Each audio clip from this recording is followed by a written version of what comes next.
Today we have a third round of session with Rohit Chauhan sir. So those who already know him are very well aware. Like he is among the first people who used to write on investing, and that had helped a genre of investors considerably.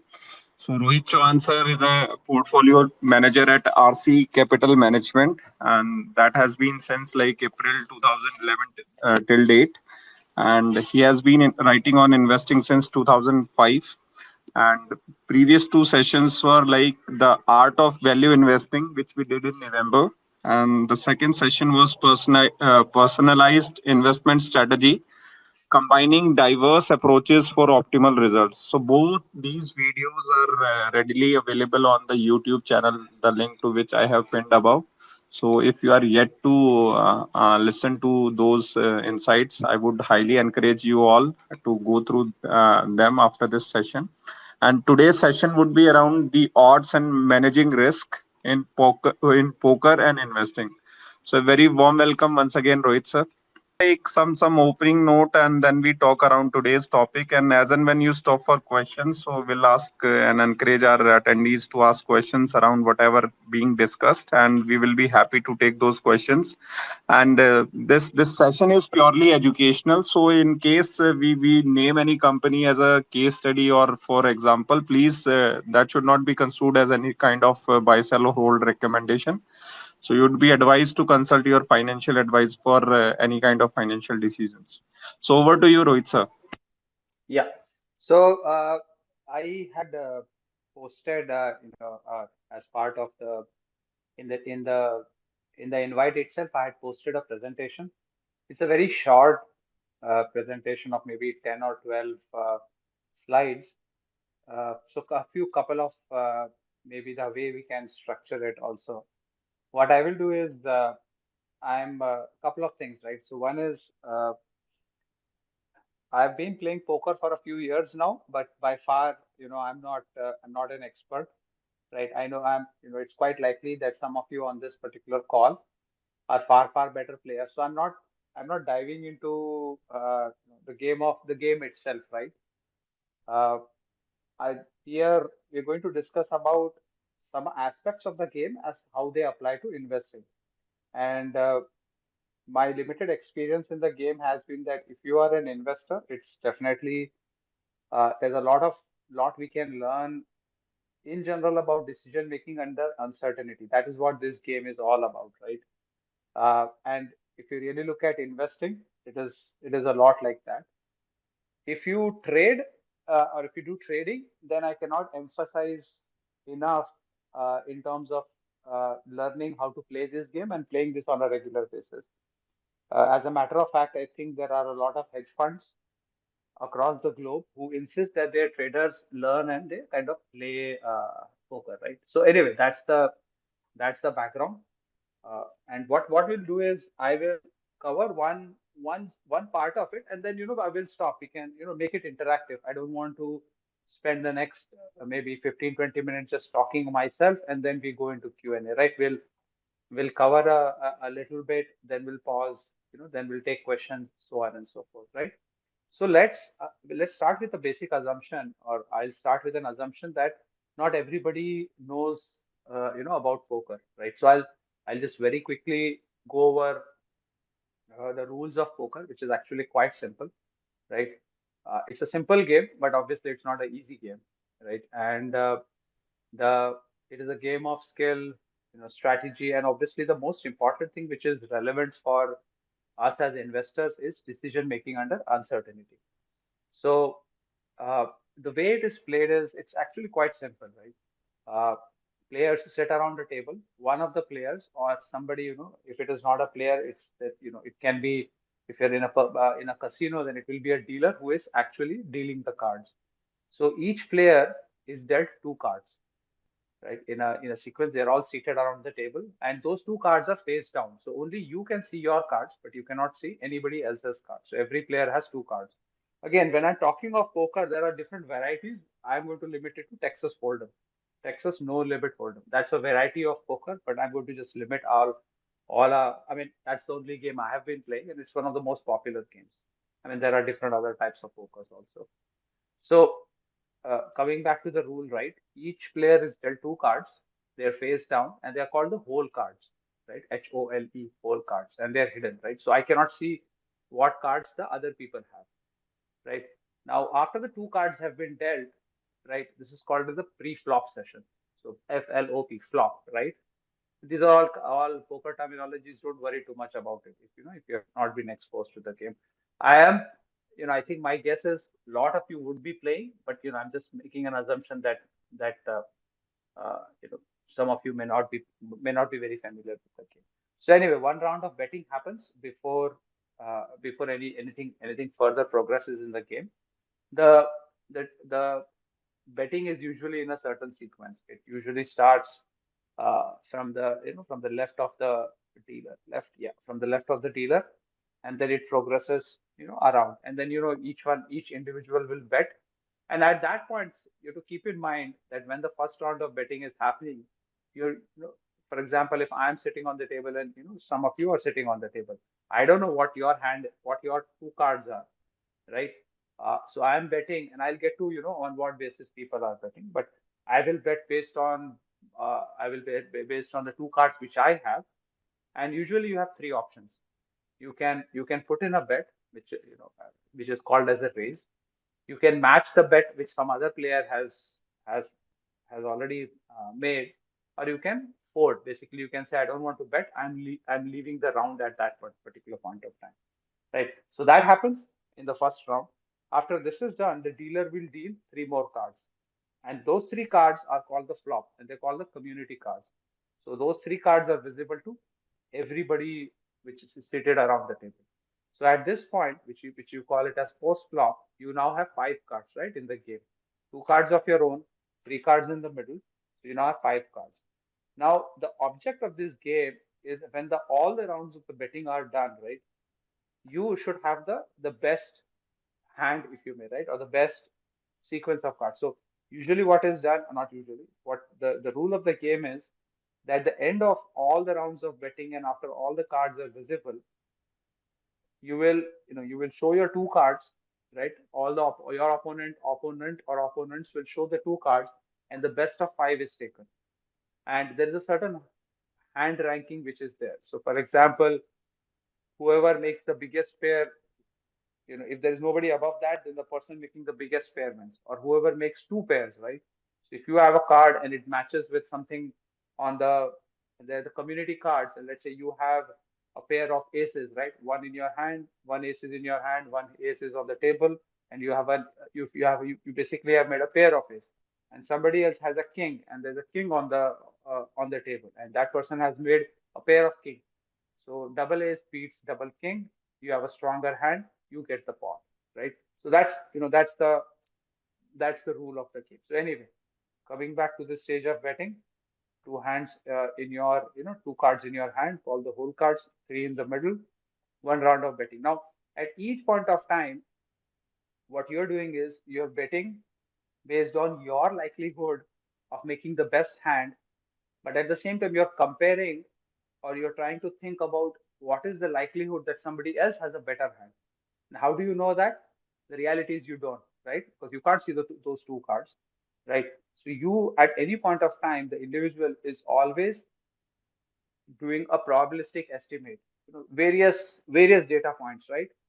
uh, you will have some history with the other player, and you will be thinking, how does this person usually play, right? Or there is a certain, you call it as board texture, right? There is a certain way the cards have come, right? And there's a very high probability that you have a very strong hand versus somebody else has a much weaker hand. And then so you'll try to make that estimate, and then you will also look at how someone is betting, right? And then there are bluffs in that, and so on and so forth. So lots of variations. So at any point of time, you have some information which only you know, and then there is some information which is known to everybody, and then some information which you don't know, right?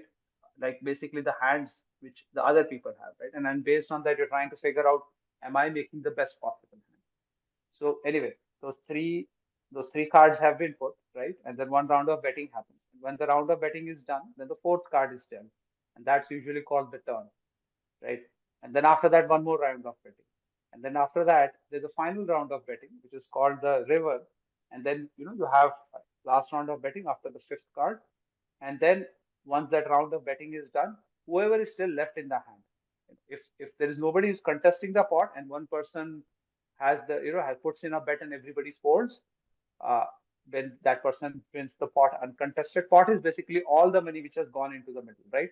Everybody's betting, right? And there is something called as money which goes into the middle of the pot, right? And at the end, if there are, let's say, two players or three players, they will all show their hand, and whoever has the strongest hand wins that particular pot, right? So very, it's not a very complicated this thing, right?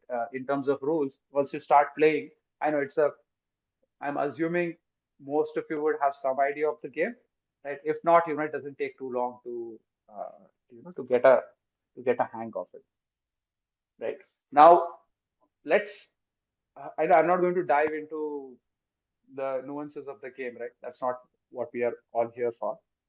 So let's start thinking about how how this is the first aspect of this game where it matches with investing, right? And the first, yeah, and then I'll pause at it, and then we can start talking about where it comes in, right? The first aspect of the game where it matches with investing is that there are probabilities involved in this, right? There is nothing which is certain. I could start the game with a hand such as double aces, which is usually considered a very good, a very strong hand, right? And somebody else may, let's say, have double kings, just making this up, right? And we all do our bets and everything, right? And then the three cards come, right? And there is a king on that particular board, and there is two, and maybe there's a five, something like that. So what has happened, right? You started with a very strong hand. You know that you have the highest probability of winning before the common cards or the community cards were dealt. So what do you typically do in such a case? You will bet heavy. You try to bet as much as you can, knowing that you have the best possible hand, and the others, depending on your history, depending on their own experience, etc., etc., will match the bet or they will fold the hand, and then you get into the next round, and then a new king comes up, right, in that particular on the board. Now what has happened? Suddenly, your probability of winning this particular pot has gone down drastically compared to the. There is still a probability, right? And there is a way. There's something that you can. There's something called as outs in a game. Whereas, like example, in this case, there are two aces which are still which could still be possibly be in the deck. So if one of those aces come, you will beat that particular, you will win that particular hand. But your probability went down from a very high probability. Usually it's around 52% before the five cards are dealt. And there's a math behind the poker. It went from, let's say, 50% plus to it dropped to roughly around 2 into 4, around 15, 16%, right? So that is what happened. So suddenly you realize that when the flop is dealt, and if somebody has a double, first of all, you will not know that somebody has a double, right? You're only guessing, right? But for just for the sake of simplicity, we are saying, somebody has double ace, you have double ace, somebody has double K, and the probability went down from 50 to 16%. So at that point of time, you have to make a decision to keep betting, and there are various nuances in that, but that's first aspect. So if you look at investing, that is what it is, right? We start the you pick a company, you say, okay, the management is good, the company is doing very well. They came out with an earnings report which was extremely good, right? They said, we won some new contract, we're doing a very good job at it, or whatever, multiple reasons. And then you go through your process of analyzing the company. Now, the big difference is, unlike poker, which is a very structured, so that's the big difference you have to keep in mind. Poker is a structured, all games are structured setups, right? Structured means you can very accurately calculate probability, or you can calculate probability within a reasonable range. In investing, it's people all talk of 60%, 70%, but no, most of the time something called as subjective probability. You can only do subjective probability in investing, whereas in poker and some of the other card-based games, you can actually do a mathematical or an objective probability. So that's a big difference, right? But the mindset is the same, right? uh, you you can calculate or you can estimate probabilities on both the cases or in both scenarios. But obviously you can do a much better calculation of probability in poker versus, let's say, in investing. So friends, let me stop here. I think we've just started with the rules of the game, and we're trying to touch upon the first aspect of the commonality between the two, which is probabilities. Let's see if people have any questions.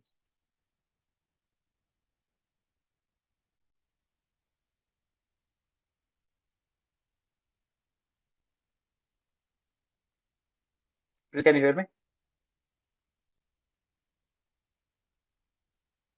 I think you're on mute. Okay, I think Prince is having some connection issues. Just let's if someone has a question, maybe you can raise your hand and let's see if we can take that question. Now I can hear you, sir. I lost you for last 20-30 seconds. Okay, I don't know if others also did that. I think what it showed up was that you were having some connection issues. Yeah, yeah. So everyone would have lost the connection, I guess. Okay, so is it okay? I was somehow connected. Uh, can you still hear me? Yeah, yeah. Please go ahead, sir. Last 30 seconds, maybe you Yeah, can repeat. Yeah. yeah. No, so what I was saying is that we spoke about the basic rules of the game, right? The commonality was that in one's case, in the case of poker, the probabilities are objective in nature, where you can actually mathematically calculate probabilities in a much better fashion. And we'll come to this particular point later. This is a structured game, if you call it, right? There's a structure to it. You know the number of cards. The number of cards will always be 52, right? It's not like you suddenly start playing and today you have 59 cards and tomorrow you will have 40 cards, right? And this aspect has a big implication on on how this game is played, right? It's a structured game. Investing also has probabilities involved, but the best you can do is you can only calculate subjective probabilities. It is not a structured game, right? The rules of the game can change. The rules of poker do not change, right? If you know you're going to play Texas Hold'em, you are playing Texas Hold'em. In the middle of the game, after the cards have been dealt, suddenly the dealer doesn't announce that the rule of the game has changed, right? Or suddenly instead of you go into the game and instead of 52 cards, you don't realize in the middle of the game, oh, oops, now there are 63 cards or something like that, correct? So that's a very big difference. What I was saying, Prince, is that let's pause over here. Maybe I think we can take some questions, and then we can continue further. Right, sir. So, sir, one small question like at times we face that the information is incomplete, right? At that point in time, obviously, like we all deal with probabilities, but again, how to, I mean, with the limited information which is available to Right. us, so how to mine that information to our advantage in that case? So that's where the similarity with some of these games come in, right? At any point of time, what you have to think about is that what is the none of this information will stand in as an independent information, right? It is in the context of that particular company at that particular point of time. So let's say, you know let me give you some example, right?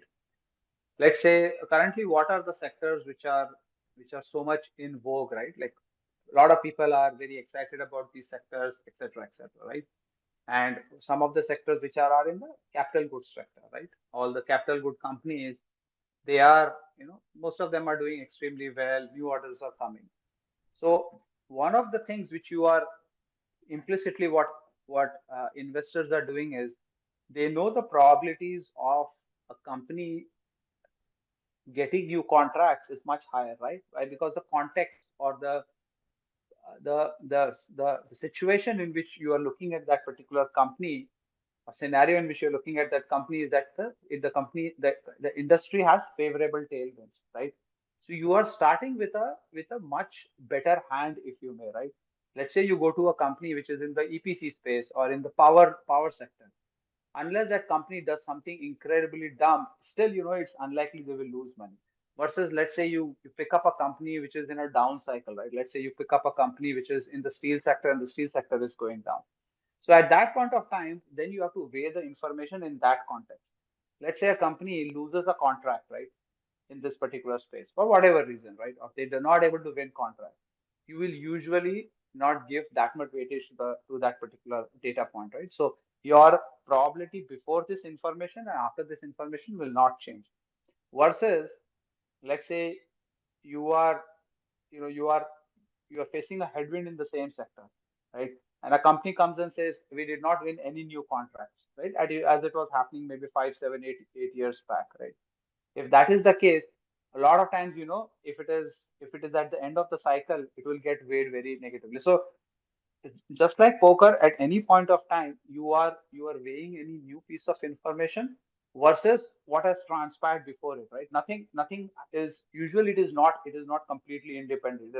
It does not exist as as its own piece of information, except for something very dramatic happens, like we saw in COVID, right?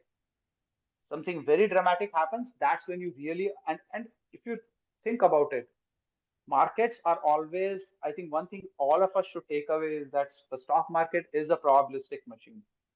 At any point of time, markets, individuals may not work by probabilities, markets do. I think if nothing else you take away from this discussion, and if you keep this in mind, that markets are probabilistic machine. uh, at any point of time, all the information which is streaming in, small big, is updating the probabilities of, basically the odds, right? So what happens is, let's say some information comes in, investors bet, right? And think of it the same way we're talking of in poker, right? Investors bet, right? Basically, as probabilities change, the odds of winning and losing are changing. As investors bet, prices adjust, right? So what are prices basically, right? Prices are based on, let's say there was no information coming in, right, into the market. What happens to that particular stock, right? It will not move, right? And which is what we see in some of the stable companies, right? Not much changes from point to point, as a result of which the stocks are much more stable versus cyclicals, versus companies which get big projects, versus companies which are engaged in exports, right? There are certain probabilities beforehand, and then some new information comes in and it changes the probability up and down, and that's where the stock price changes. Right? So, Prince, does this answer your question? Yes, it does, sir. So another question around decision making. So, sir, like we normally experience is when we start, we make certain decisions, and more likely they wrong or maybe not as expected, right? So over a period of time with Hmm. experience, we observe and we improve on decision making. But again, Right. I want to understand on the point, like when it comes to decision making. So the idea is to like cut down on the decision point, or like you think it other way around. So what you have to think also is that you have to break it down in terms of, no, the question is not about do you reduce the number of decisions or increase, right? That's one way of coming about it. Is also to start off in a situation where the probabilities, at least to begin with, are favorable, right? Like often we say, right? So and that's, I think that's coming to the next part of this particular presentation also. I had already spoken about, right? The role of betting, right? At any point of time, what is it that you're trying to do, right? What you're trying to do is you're trying to make a positive EV decision. What does that mean? It's positive expected value decision. You're trying to evaluate what is the likelihood of making a profit, what is the amount of profit you will make, multiply that minus probability of making a loss into amount of loss which you will make. So at any point of time, you know that there is a possibility of making a loss, right? Like for example, the example which I gave, right? When you started off, you had a 55% probability of winning the pot and a 45% probability of losing the pot. You started with double ace, the best possible hand when the game started. And then somebody, some card came up on the community card and the probabilities dropped. So at that point of time, now you have to make a decision that if I and I won't get into the technicalities of the game, but at that point of time, you have to do a quick mental math. Okay, this is the size of the pot. This is the extra amount of money I am going to put. Am I still making a positive uh, expected value decision or not. And that is what you're doing as an investor also. What that means is, although it is a positive EV decision, so first of all, most of us, we will not sit down with a piece of paper and pen and start doing it math. But roughly speaking, you're doing that, right? Let's say a stock usually sells for 20 times earnings, right? Doing fairly okay and all of that. And something happens, right? The market starts running up, some good news starts coming in, and the stock is now selling, let's say, at 50 times earnings or 60 times earnings. For whatever reason. We saw that with a lot of these consumer good companies, right? At that point of time, what you have to think of is, what is the upside which I have? Let's say a consumer good company, let's say a Marico or a, again, I'm just taking names, I don't hold it. This is just again for example purpose. Let's say a Marico is selling at 60 times, or maybe let's say 80 times earnings. It is growing at 7% CAGR, right? Its usual, its average or its median PE ratio has been, let's say, 50 or 40. At that point of time, just think of it, right? What is the upside which you have? The upside which you have is, the valuation should keep rising from 70 to whatever, 80 to 100. How many companies can support a PE of 100 on a 8% earnings growth? How do you calculate that? Look around, right? Look around globally, how many such companies are there? I would say it's, you will find less than 5%, even lesser than that, companies which can support it. So at that point of time, you know that if you multiply the gain which is possible into the probability of gain minus the probability of loss into the loss, right? Again, you will not sit down with a pen and a piece of paper and say, I will lose minus 16.3%. But roughly speaking, you are getting an idea, right?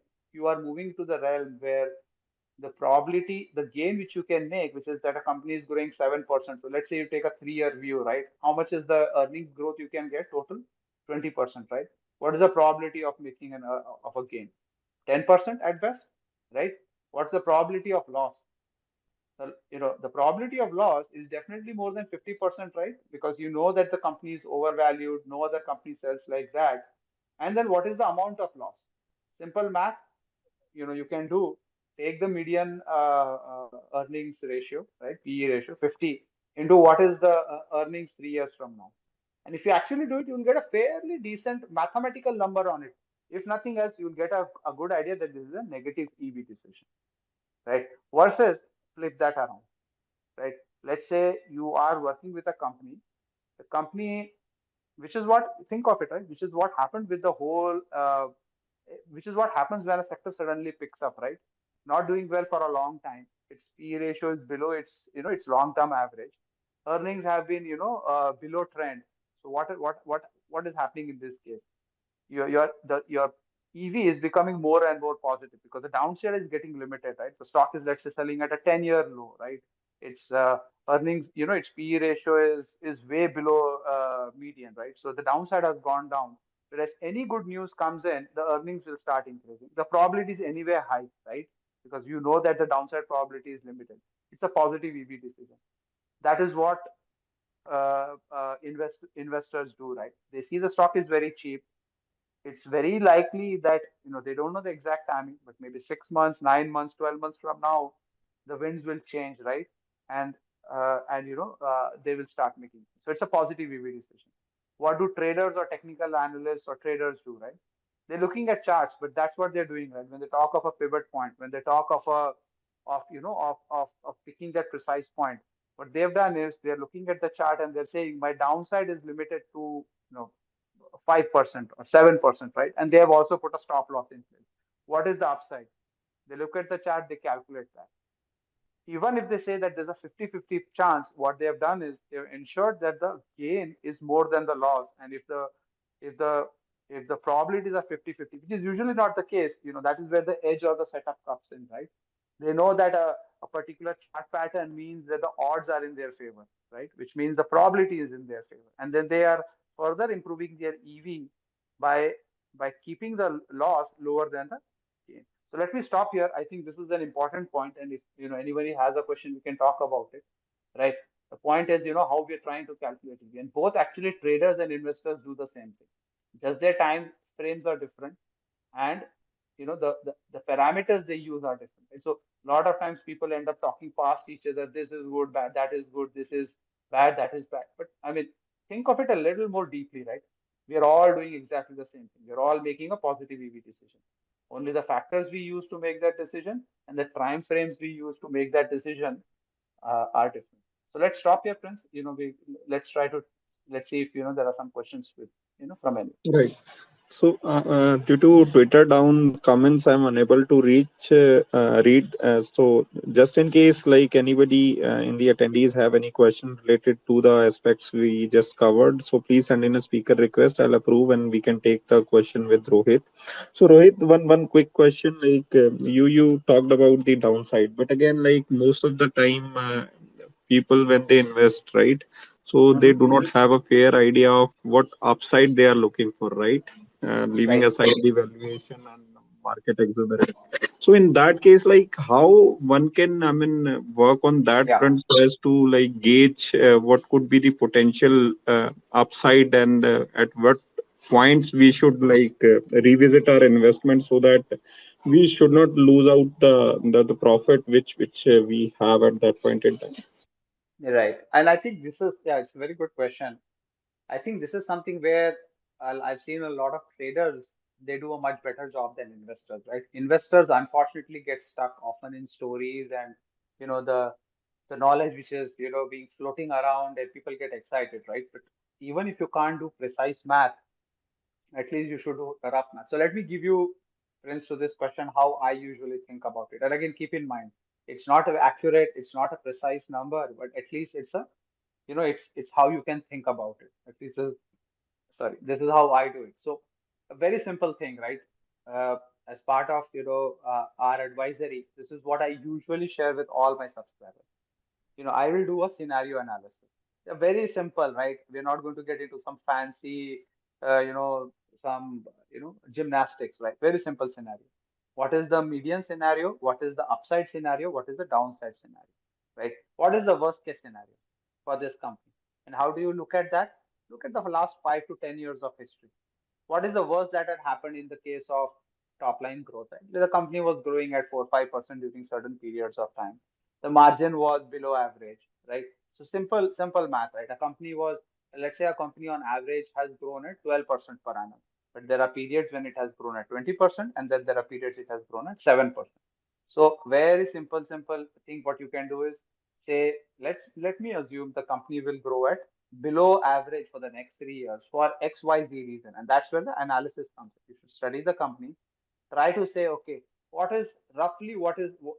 headwinds can the company face, and the company will continue to do, till below average. Project that in terms of whatever top line, margins, etc., etc. 5 minutes exercise. You can easily do that for the next 3 years.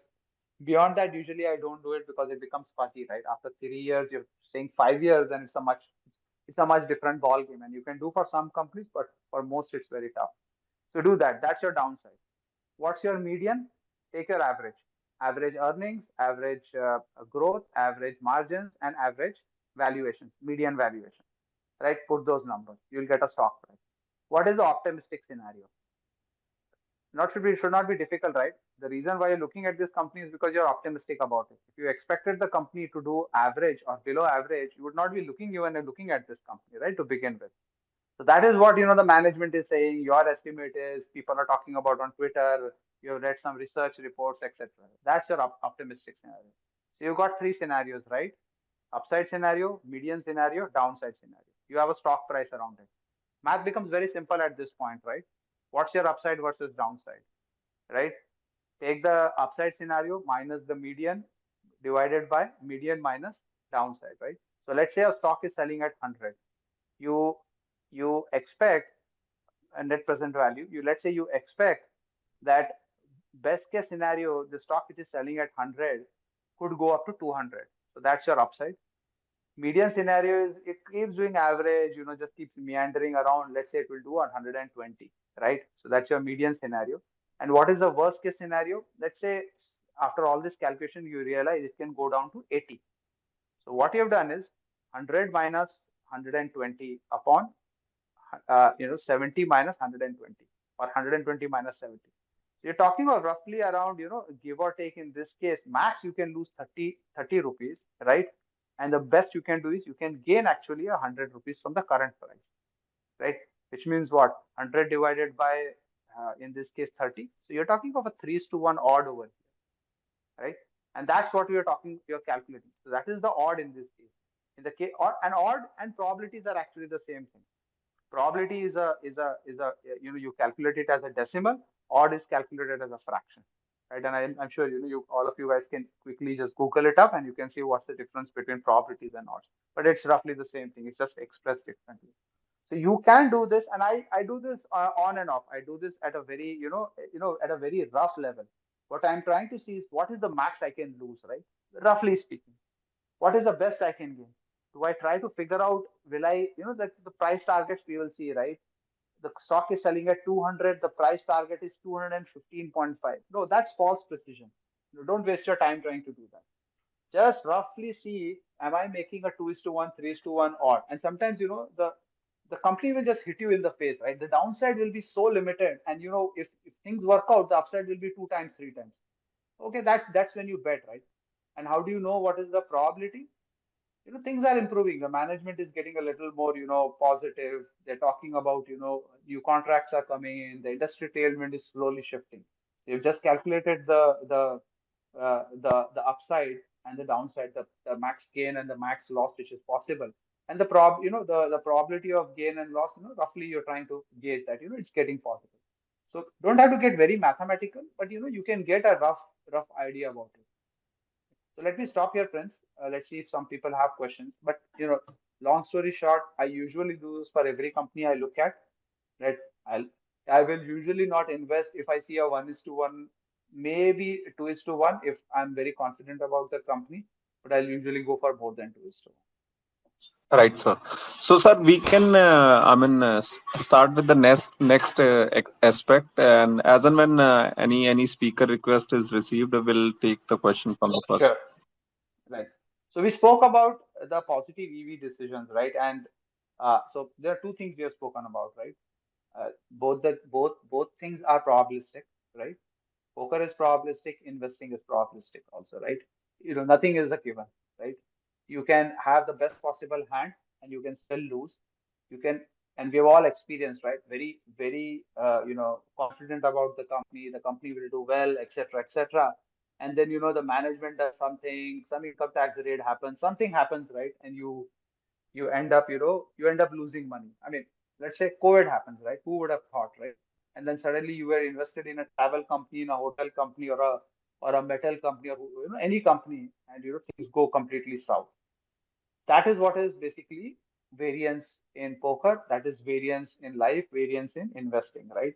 And what does variance mean? Variance mean that you can have these lucky streaks, or you can have situations where things don't work out for a fairly long period of time.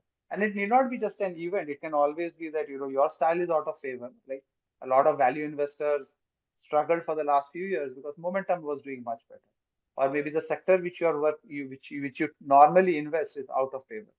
If that is the case, that is basically variance, right? That on average over the long term, your approach or your methodology is fairly robust. But if you say something is 80% probable, I think what you have to keep in mind is that 20% of the times it will fail, and that's actually a very difficult kind of uh, problem or mindset to achieve. It's easy to say something, right? Oh, you know what? I know 20% of the times my idea will not work, or 20%, 30, 40% of the time uh, something some hand will not work, right? I started without, and you will see if you're playing poker, you will see that people who start with a double ace, right, or have a very strong starting hand, often they will be very reluctant to let go of the hand. And it happens with investments, it happens with poker also, right? You'll see somebody starts with a very strong hand. That person knows, with a decent amount of confidence that I am now beaten and somebody is. So let's take an example, right? Let's say you start with a very strong hand. You had a ace king, ace jack, or something, and you started betting, and somebody had, let's say, 7 8, not a very strong hand at all, right? And later on, what you get on the board is 4 5 6, right? As I was talking about, right? So on the board you have 4 5 6, somebody has 7 8, and you have ace king. You started with a very strong hand, right? But now once the board came up, it was 4 5 6. There's something called as a straight. If you make 4 5 6 7 8, like five cards in a row of any suit, you know, it beats most of the hands in the game. Now in this scenario, if you're holding an ace king and somebody else has already made a straight, and you can see based on their betting, based on your experience, let's say they've done an all in this game, right? All in means whatever coins or whatever chips you have with you, you've pushed everything into the pot. What's the ideal thing you should do? You should basically fold your hand, right? And fight to live another day, right? You can see there is 4 5 6, or let's even say even more obvious, 4 5 6 7. They are there on the board. Anybody holding an 8 will be beating you, right? And it's not very difficult to assume that somebody will be holding an 8 in this entire 7 8 people who are playing, right? But you struggle to release your hand. So that is what variance is about, right? You start with a very strong hand, you start with a very good company, very confident about it, very confident about the management. You talk to your friends about it, you feel very good about it. And something, some new information comes in, right? Something about the management, the industry suddenly starts facing some headwinds. At that point of time, right, it's very tough to fold your hand. And I think that's where you have to train yourself, right? You have to think about probabilities, you have to think about a process over the results. You have to focus about on making good decisions than worrying about, will I win this particular. The idea is, there's a saying in poker, same thing applies to investing also. It is one single game, right? It is not a session, it is not a single hand, it is one single continuous game. Think about the same thing in investing. It's a 30 or a 40-year kind of a game or process or work which you will do. It's not about this hand, it's not about this month, quarter, year. I know it's very easy to say, it's extremely difficult to follow, but that is what you have to do. And people who can do that well, again, here I've seen the best of the traders and even the best of the investors, they can do it, right? They can very quickly, cut losses and just move on, right? They'll feel bad about it, but they will not dig their heels on it. So that is where that trust in terms of, I mean, keep in mind always, right? The next hand is going to come up. The next stock idea will come up, right? So let me stop here. Yeah, Prince, any questions from anybody? Anything which anyone has? Anything from you? All right. So, Rohit, how much time we should give to the business if something is not working or underperforming, as in line with the change in information or maybe some changes in the company? So, what would be like how the process goes for you? So that's a good point. Earlier, I would give a long period of time. I would give a very long rope, right? I would take. So so the first thing is you have to think some of that decision, and this is where obviously investing will differs a lot from poker. It's not like everything in poker is same as investing, right? So in poker you have to make a decision right away. Here obviously you can wait and watch. I would say there is no hard answer for the simple reason that you have to make that assessment before you get into a company, right? You have to have some kind of you have to make some sort of a call beforehand itself. What kind of company have you invested in? Are you investing in a cyclical or a turnaround kind of a company? Which means you have to be patient, right? Because let's say if you're investing in a company where you're waiting for the industry cycle to turn, so in that scenario you will not go all you will not go all in, you will not build a full position. You start with a certain position and you say, you know what, let me get more data points, let me keep monitoring the industry, monitoring whatever is happening, and then I will progressively raise my position. And you know what, if the industry does not turn around or actually it keeps going down, then I will even exit the industry. So that you made that decision beforehand, and your time is dependent on it. Versus let's say you buy, and want of a better word, right? You buy a growth at a reasonable price, or a compounder, or a steady growth company, like or an FMCG company which is selling at a reasonable valuation. You are lucky that in that scenario you really don't have to worry about the timing, right? It could be a quarter, 2 quarter. The rains are a little bit slow here and there. People will buy a little less of, some rural demand will be a little bit slow this year because the rains are not good. But by next year, the demand will come back, right? People will buy soap, people will buy toothpaste, etc., etc., right? So here you can afford to be, even more patient. You can actually just ignore even the time aspect. Now let's go to the other extreme scenario. Let's say you buy a sugar company or a steel company. You have to be on your toes.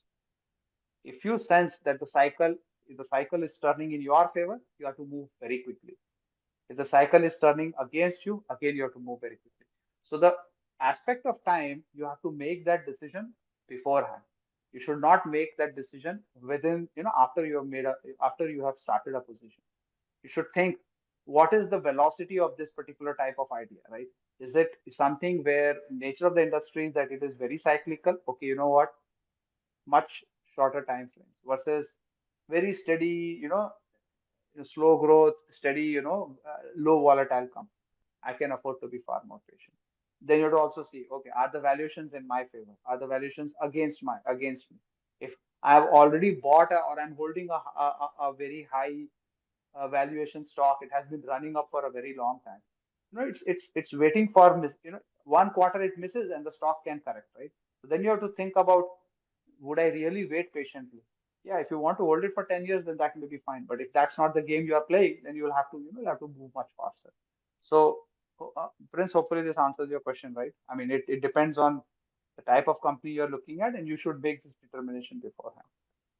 Yeah, surely it does. And like you were talking about process over result, and obviously, as you rightly mentioned, that patience is being tested and which kind of business you are in. But again, like process over result, like it is easy to say, but when it Correct. comes to practice, it is very hard because there are times when you the maybe the broader market corrects or something went wrong in the business and you're not aware at that point in time, like Correct, correct. people start doubting their process. So I mean, Right, have you had any such experience you would like to share, and how you came out right. of that so as to sticking to the Yeah. process? Prince, what we can also do is, I think there is a chat option in the Twitter Spaces. So if people want to put a question, they can put it on chat also. So I think we can take it that way. I was just looking at it, and to this particular Twitter space, I think if people want to ask a question, and then obviously I'll answer your question also. Right. So I think instead of raising a hand, if people have that concern, they can put that question in the chat also. Right. Uh, So yeah, so that's a very good point, and that's a perennial question, right? Is your process good?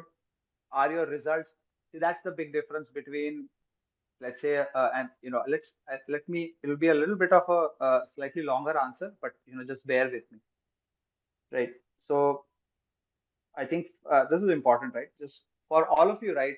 If you are if you are already into poker, or you play this, or you play any other such game, right?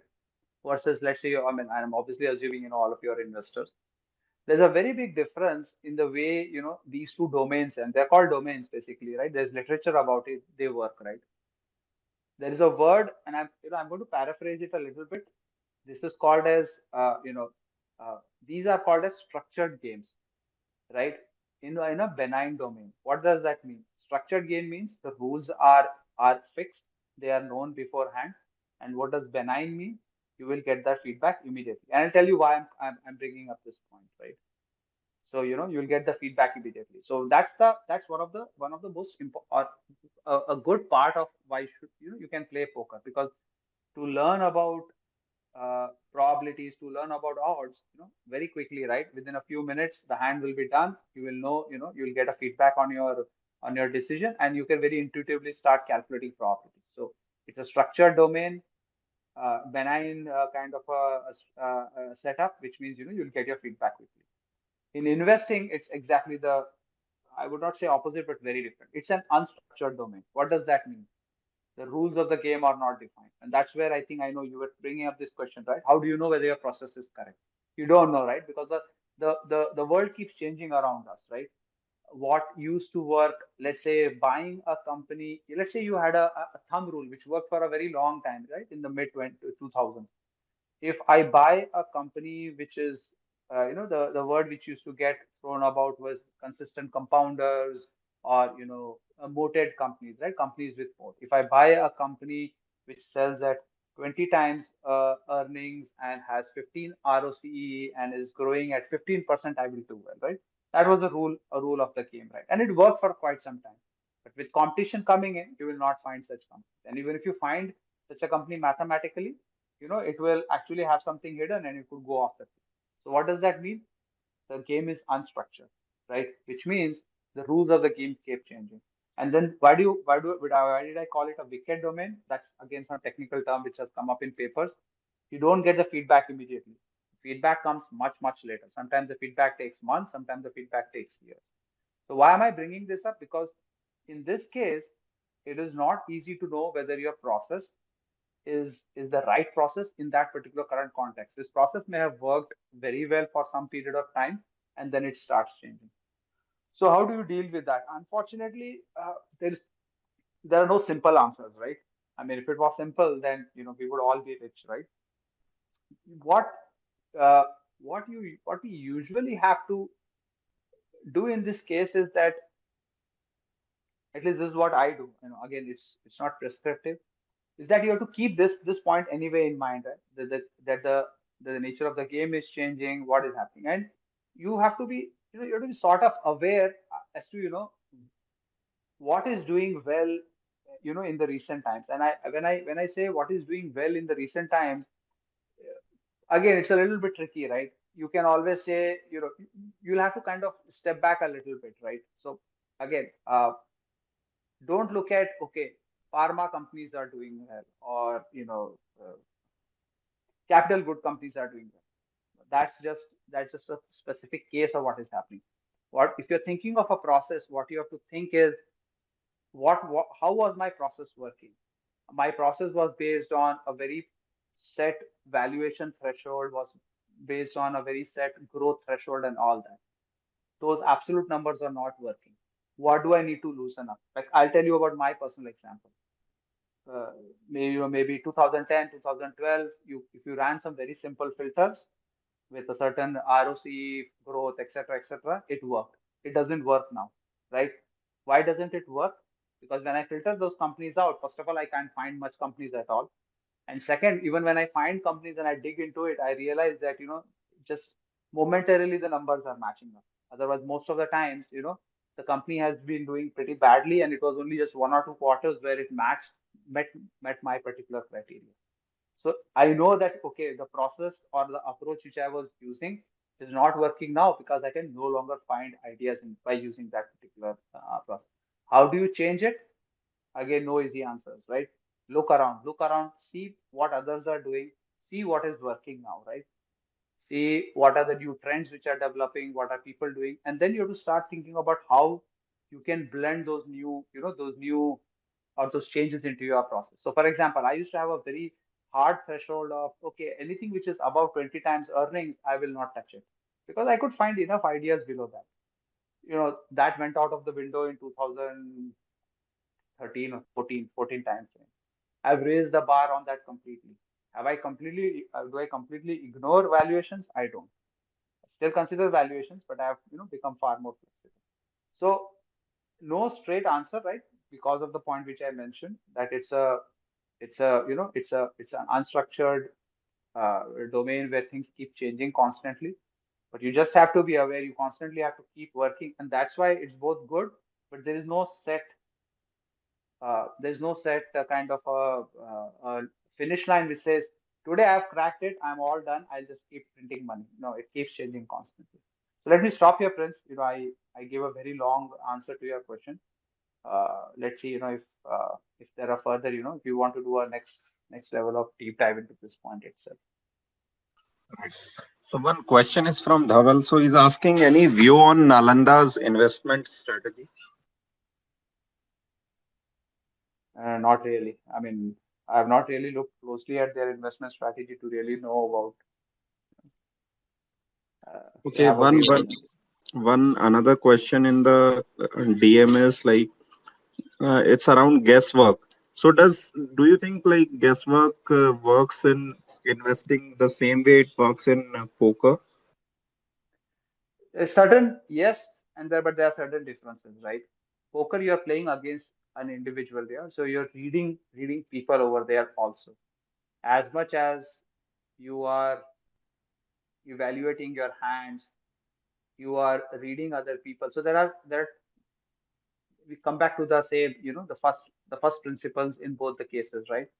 What you're trying to do is you're trying to estimate the probabilities or the odds. What is that? That is guess, right? In the end, we call it guess, or you can give some fancy name and call it something else. But in the end, it is all a guess, right? All investors are guessing, all traders are guessing, all poker players are guessing, right? Just a question of, is my guess better than your, right? Anybody who says I'm not guessing, is lying, right? Like, I know it's a bad word, but all of us are guessing, right? Nobody knows what's going to happen tomorrow. So yeah, it's a guess in both cases. The data points which drive the guess is different in poker versus trading versus investing. In poker, you are guessing based on your hands, the strength, the patterns which you have seen, and keep that point in mind. Patterns are important, right? Usually, poker players when they see a new player, when I've watched videos and everything, I've heard these expert players say, I can look at 10 or 11 hands and know what kind of a player this is. What that means is they will start with they call it player profiling. They will look at 8 to 10 hands and they will bucket each player, into a certain bucket. Is this a very loose player, right? He will just bet anything, one little bit of a hand he makes and he will go all bonkers. Or is this a very tight player? And based on that, they will calculate probabilities. What do investors do? We do the same thing exactly, right? We look at a company, we have a certain experience with the companies, and then we start, guessing or start evaluating probabilities. Most of us know intuitively or even explicitly that a sugar company is not the same like an HDFC bank, right? Two very different companies. So when I'm making a decision with a sugar company, the timing, the probabilities, my guess is very different from a company like an HDFC bank or an ITC or whatever that is, right? So in this case, what have I done? I've done the same thing. I've looked at, I've profiled the company. I know what type of a company this is. And then I'm looking at that particular point of time and I'm looking at what is the price I'm getting. And by the way, if you watch any video of poker, you will see poker players saying, I'm getting a good price. What does that mean? What that means is, let's say somebody puts a certain amount of bet and there's a pot in between, right? And to continue playing, I have to match that particular bet, right? So what that means is I'm paying a particular price, right? And what that price, getting a good price means what? What I stand to lose is much lesser than what I will gain. Same thing as an investor also, right? I'm looking at a company, I'm guessing, right? Quote unquote guessing. Guessing means what? I've looked at the pattern of the company, I've looked at similar companies in the past, I understand the cycles, etc., etc. So I'm guessing, I'm estimating the odds or the probabilities, right? And then I'm looking at the price. Am I being compensated for the risk which I take? Which is what I'm making a positive EV decision, right? That is the meaning of being compensated for the risk. My probability of gain into gain exceeds my probability of loss into loss, right? So that's all there is, right? So it's a guess in both cases, and it's very similar about how you're different data. And traders do the same thing, by the way, right? They're doing the same thing. The time frames are the. I'll just go a little bit this. What do quantitative investors, what do momentum players do? Again, they're doing the same thing. It's just that they have calculated these probabilities, etc., based on explicit criteria, based on data mining. They've looked at a bunch of data, they've identified patterns, right? Everybody's looking at a pattern, right? If there was no pattern, if it was all random, then none of us would be investing, none of us would be playing poker, right?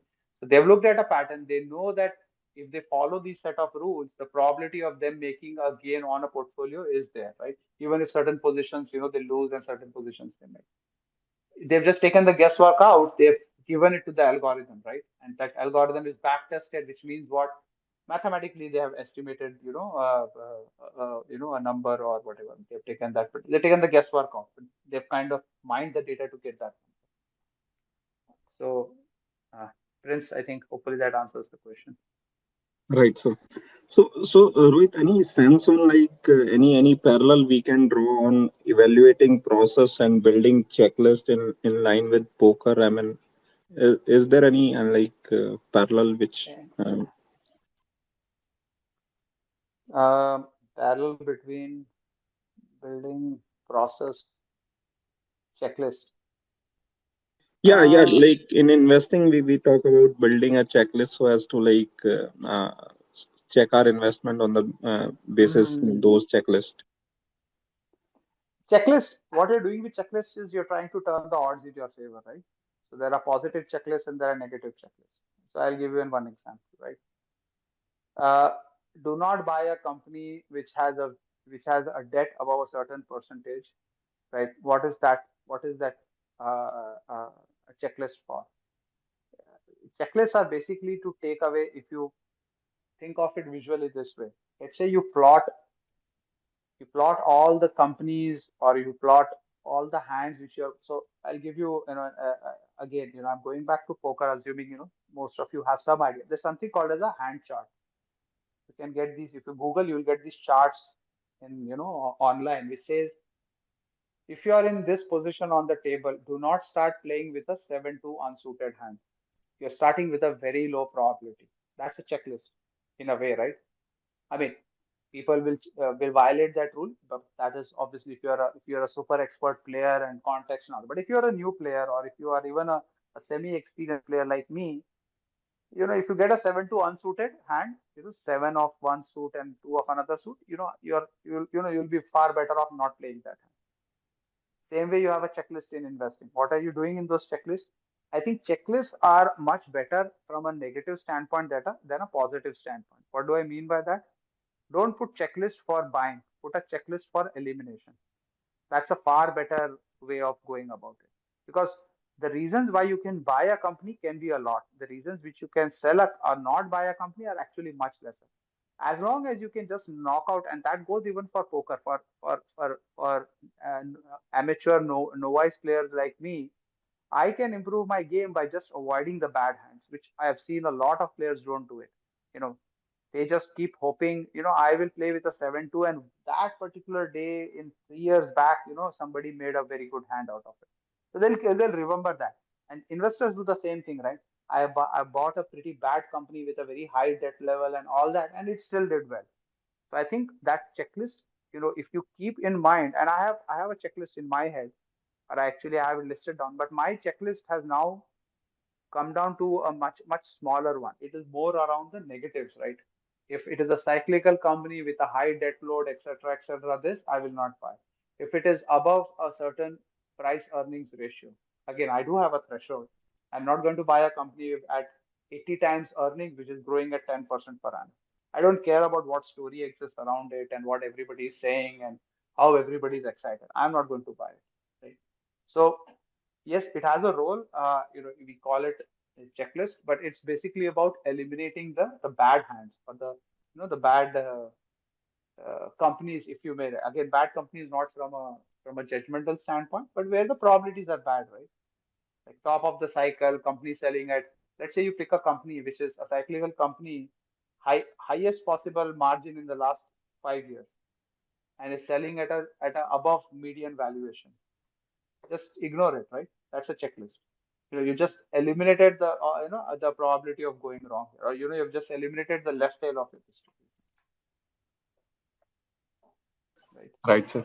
So when say odds are in our fair big time, right? So in that case also like it would be advisable to go I mean or bet big or I mean because at times like in our previous sessions also Yeah, you talked about like you should have an investment which can make you sleep well, right? So sleeping well is correct. one criteria, right? So, I mean, if odds are in our favor, so do you? What would be your take on that situation? So, you'll be betting anything on that, or is there some limit which you put from Right. your end? So this is where I will advise all of you guys to play poker, because it's a very fun way of getting a taste of this without really putting your net worth online. I am very chicken as far as as an investor is concerned. I will never experiment this, but I've done this all the time when I've played poker. So I'll give you an analogy, right? An example. Let's say you start with double ace, right? The same example I was giving. And you kind of take a call that likely nobody has a good hand. What do? You go all in. All in means all the chips I had, I put it into the pot, right? Now, you still have a 55% chance only of winning, right? God forbid you have, and it happens all the time. It has happened a lot of times to me. Somebody in the on the table says, I don't care about all probabilities, this, that. I play with my own style. I will also match your this thing. And that person matches, right? And they win the pot. What has happened now in this case? You started with a very good pot, with a very good probability, but you lost all your chips, right? But in this setting, right? It's a very limited loss. I mean, I don't play very, I play in friendly, I play friendly games. I don't go around playing with professionals. I don't like to get beaten up or anything, right? I know where I stand. So, so you get this taste, you as you play, you realize that even when the odds are good, right? The odds being good means there is still a non-zero chance of you losing money, right? Even the best of the situation I've seen is, uh, 60, 70% probability in poker is a pretty high probability, right? But still there's a 30 to 40% chance of going wrong. In investing, these numbers are not even, I mean, they are even a bigger guess, right? We say I'm very confident. 60%, I think we should all do that. 60 confident means what? Am I 80% confident? Am I 90% confident? And if you say, yeah, I'm 90% confident, on the basis of what? And the moment you start doing that, you start digging into your assumptions and we do this math, etc., you'll realize, this 90% is just I pulled a number out of the air, right? And the moment you do that, your confidence will start shaking. Now, you know what, Prince? If your confidence starts shaking, it is not a bad thing, because in this case, your odds and your probability was just a gut feel. And when you really dug into it, you realize that your it was based on what everybody around you was saying, and you were just getting too optimistic. Pull yourself a little back, right? So when people say I have five positions, 20% each, maybe, yeah, it's a way of going about it, and some people are that good, right? But I can bet, and I know we are talking about bets. I can bet very few people have that level of confidence and that particular accuracy, that their odds are that good. So for most investors, I think we are far better off diversifying. Don't get too don't get too overconfident about it. And if you do, play play a little bit poker, you'll get a taste of it, of what overconfident being overconfident means. Right, sir. So, Rohit sir, like we can continue around the topic, and once you complete, then we give one more call to our attendees, because I'm seeing some requests but unable to approve them, and even in the comments, the Twitter down thing is happening. I'm unable to retrieve the tweet. So few questions, last Okay. questions from attendees. They were in DM and WhatsApp, so I read it out. I mean, already asked you those questions. So Hmm. so once we complete, then we try one more time. So one last call for attendees also. So if you have any questions, you can send in a speaker request. I'll approve, and we can discuss that. Right. So I mean, I more or less, we wanted to keep this as a short session, right? I think uh, again, why should you play poker, right? I think let's just try to wrap it up around that, right? So one is, the velocity of decision making is very fast, right? You get feedback in minutes. It allows you to learn the concepts of probability, odds, variance, all in a very structured way, right? The rules of the games are all visible. It's low stakes, right? I'm assuming, nobody will go and just take all their money and just start playing poker, right? Nobody ever does that. But keep in mind, we do that as far as investors, right? We take a substantial chunk of our money and we invest.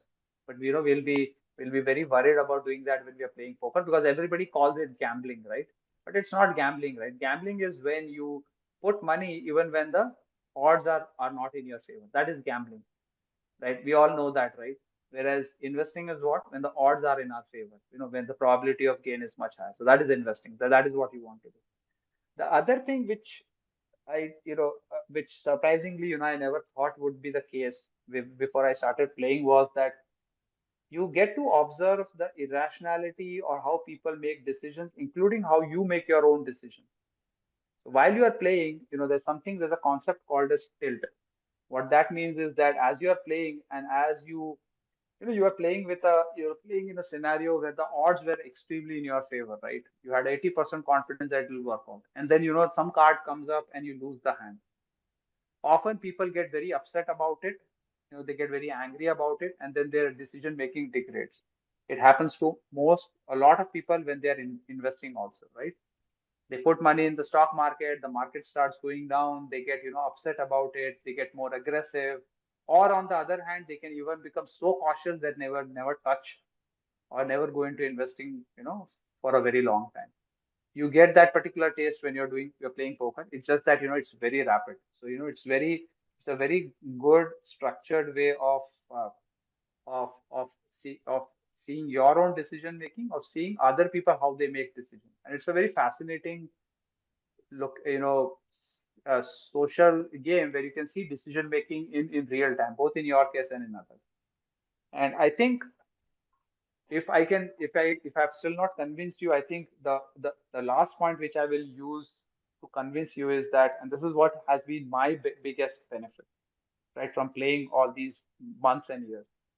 It teaches you how to take losses. As investors, we are very reluctant to take losses, right? But when you start playing poker, if you do not learn how to fold, and fold means what? You are playing, you odds were good, a card comes up, and now you realize, you know, uh, with a fair different confidence. Again, that may turn out to be wrong, but you realize with a fair degree of confidence that yours is not the best hand. You have been beaten, somebody else has the best hand. Very difficult to fold. You already put in money into the pot, right? You've bet a couple of rounds. Now you're trying to save whatever chips are left. If you play this game, you will realize that unless you get comfortable with losing, losing over long, over sustained period of time, of folding and waiting for the right cards to come in, you cannot really even make progress in this game. Exactly the same in investing. Keep taking small losses, as and when the odds turn against you. And then obviously when you will realize when the odds are for you, you will bet a little bit bigger. And then over time, in a few years, 1 year, 2 years, 3 years, you will realize that your performance is improving. So I think if nothing else, you should play this game to learn how to take losses, to get emotionally comfortable with taking losses. I think that itself will be, worth spending time on this game. So I'll stop here, Prince. I think that was the last bit. Right. If you have any So questions, we can take that. yeah, we got one speaker before like us allowing him. So is that one reason you never do averaging down? Yeah, yeah. Because I don't know what I don't know, right? Right. That So the equivalent of poker is people get pot committed. Those of you who play this particular game would know that. What pot commit means is that I've already put so much money, I cannot afford now to close my hand and lose. So let me just keep throwing more money in the pot. So that's why I never average down. Because you know what?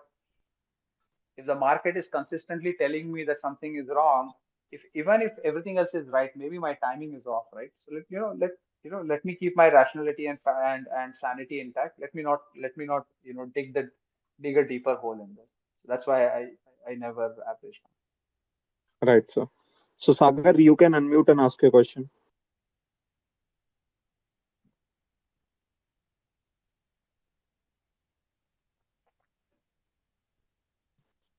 Sagar, you are still on mute.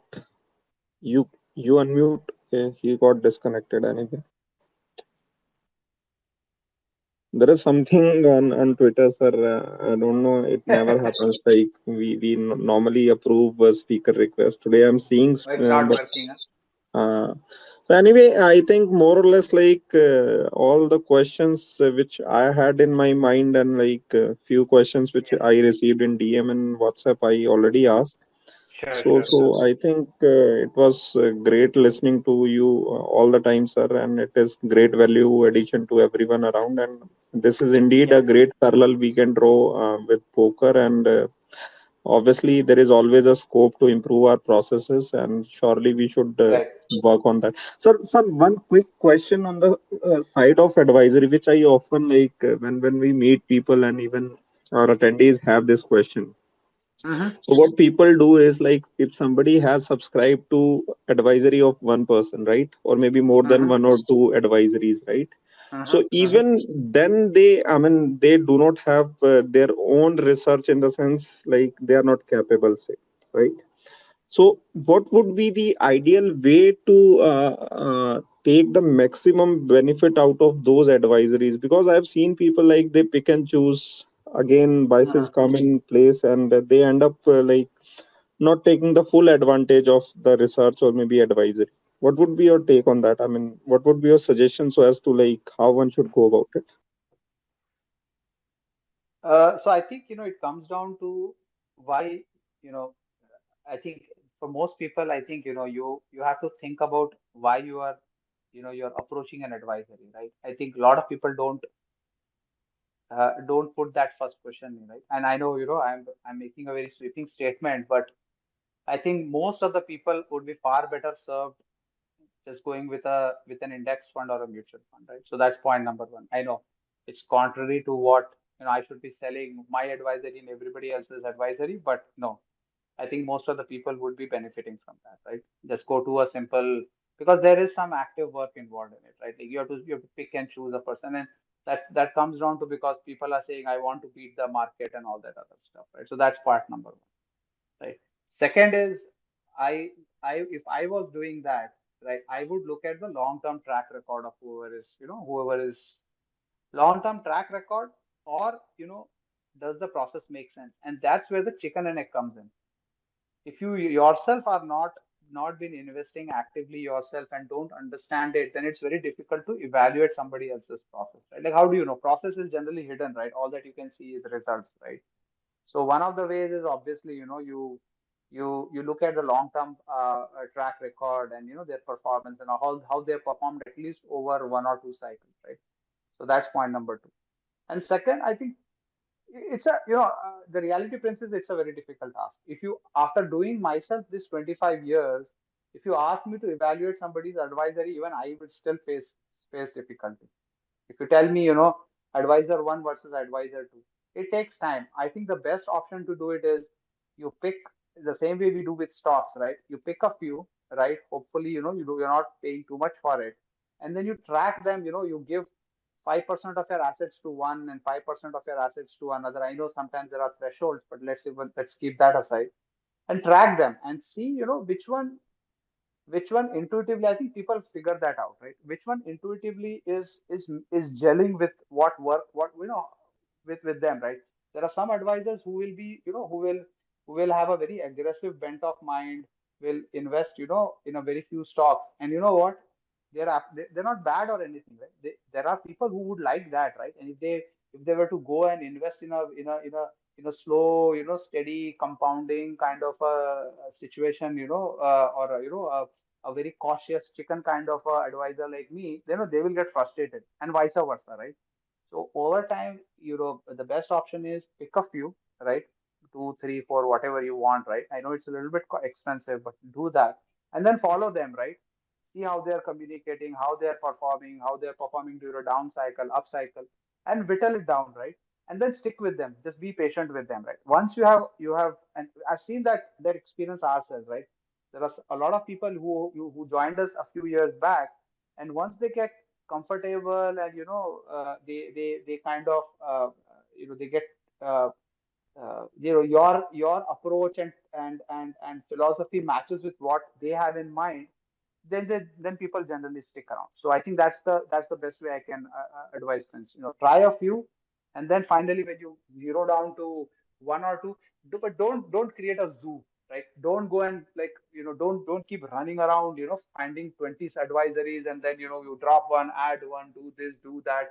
Is this guy doing better than this other guy in the last 6 months? Don't go bonkers around that. The best option is, can I trust what the advisor is doing? Will he keep making sensible decisions over time? And over next 5, 7, 10 years, if he keeps doing a reasonable job, let me just keep following that and just stick with it, right? And often, even an index fund, will help you achieve that same thing also. So hopefully, Prince, this answers your question. Right. That's a sound advice, I must say. So, Rohit sir, thank you so much for your time today, and it Sure, was sure. great to have you all the time. And surely look forward if we have something interesting, we will surely request you to come again. So, before Sure, we sure. part for the day, any concluding remarks from your end? No, I think, most of you who have joined in this call, I'm assuming you either play or, are interested in poker. So I would, strongly advise at least, start playing. It's a fun game, right? Forget about investing and everything. It's a very fun and a social game. So, yeah, you should try it out. You'll enjoy. I tried it 3 years back, and I haven't stopped since then. Great, Thanks, Prince. thanks. Thanks for having me. And thanks to our attendees for sparing time on Saturday evening. And it shows like how much of interest they have in investing and the related things.